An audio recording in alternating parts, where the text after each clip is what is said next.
Warahmatullahi wabarakatuh. Hari ini kita lanjutkan pelajaran agama, yaitu tentang memahami hadis yang terkait dengan perilaku hidup bersih. Ya, kita akan lanjutkan materi tentang memahami hadis yang terkait dengan perilaku hidup bersih dan sehat. Kita lanjut di bagian B, yaitu tentang contoh perilaku hidup bersih dan sehat. Ya, perilaku hidup bersih dan sehat itu ada 4 ya. Kebersihan diri sendiri, kemudian kebersihan tempat tinggal, kemudian kebersihan di sekolah, dan yang keempat itu kebersihan di masjid. Oke, kita bahas mulai yang bagian pertama, yaitu tentang kebersihan diri sendiri. Yang dimaksud dengan kebersihan diri sendiri itu yaitu dengan cara mandi 2 kali sehari menggunakan sabun. Kemudian kita keramas atau mencuci rambut menggunakan sampo. Kemudian kita menggosok gigi baik sebelum tidur maupun sesudah bangun tidur. Kemudian kita harus mengganti pakaian setiap hari. Setelah itu kita menggunting kuku dengan rutin. Kemudian kita memangkas rambut dan bulu-bulu yang panjang. Kemudian mencuci tangan dengan air bersih dan sabun.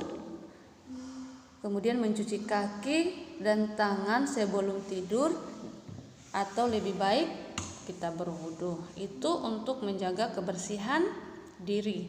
Sekarang kita akan lanjutkan dengan menjaga kebersihan tempat tinggal. Oke, bagaimana caranya kita menjaga kebersihan tempat tinggal? Yaitu salah satunya kita harus membersihkan kamar mandi dan selalu menyiramnya kembali setelah buang air kecil maupun buang air besar. Kemudian kita harus menyapu dan mengepel lantai di rumah. Dan apalagi kita harus membuang sampah pada tempatnya. Kita tidak boleh membuang sampah sembarangan. Kemudian kita harus merapikan atau menyimpan kembali peralatan yang sudah kita ambil atau yang sudah kita gunakan. Kita harus kembalikan ke tempatnya semula. Kemudian membersihkan dan merapikan tempat tidur. Itu adalah bagaimana cara kita menjaga kebersihan di tempat tinggal atau di rumah kita. Kemudian yang ketiga itu kebersihan di sekolah. Kita harus menjaga kebersihan di sekolah. Bagaimana caranya kita menjaga kebersihan di sekolah? Misalnya kita membuang sampah pada tempatnya. Ketika kita melihat sampah di sekolah yang tergeletak di lantai, kita harus mengambilnya lalu kita membuang sampah di tempat sampah. Kemudian kalau ada papan tulis yang kotor, kita harus bersihkan. Kemudian kita harus menjaga kebersihan di ruang kelas. Ya, dengan cara apa kita menjaga kebersihan di ruang kelas? Yaitu dengan cara menyapu, dengan cara mengepel, dengan cara mengelap meja-meja yang berdebu atau kaca-kaca yang berdebu. Oke, sekarang kita lanjut dengan kebersihan di masjid ya.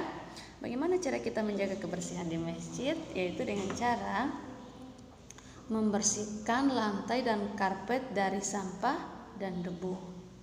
Nah, kalau di masjid kita harus menyapu. Kita harus menyapu, membersihkan debu-debu yang dalam masjid. Setelah disapu kita harus kita harus pel ya supaya tidak ada debunya. Kemudian kaca-kacanya masjid kita harus lap supaya bersih. Kemudian langit-langitnya, jendela-jendelanya kita harus bersihkan. Kemudian ketika kita masuk masjid itu kita harus buka alas kaki atau sendal ya. Kita tidak boleh masuk masjid memakai sendal. Karena apa? Kita tidak tahu di luar, jangan sampai ada yang kita injak yang tidak bersih, kita masuk dalam masjid. Kemudian kita tidak boleh bermain atau bercanda di dalam masjid. Kalau mau bermain itu di luar masjid ya.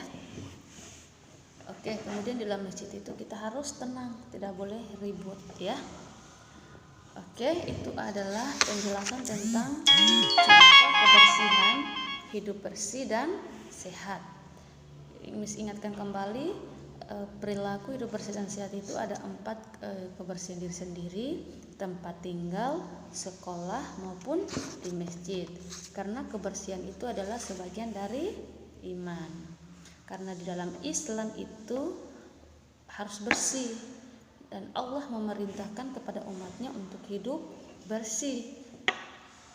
Baik kita dan kita harus menjaga kebersihan baik badan, pakaian, rumah, sekolah, tempat ibadah maupun yang ada di lingkungan sekitar kita. Oke, terima kasih anak-anak untuk pelajaran agama cukup sampai di sini. Nanti Miss kirimkan tugasnya ya.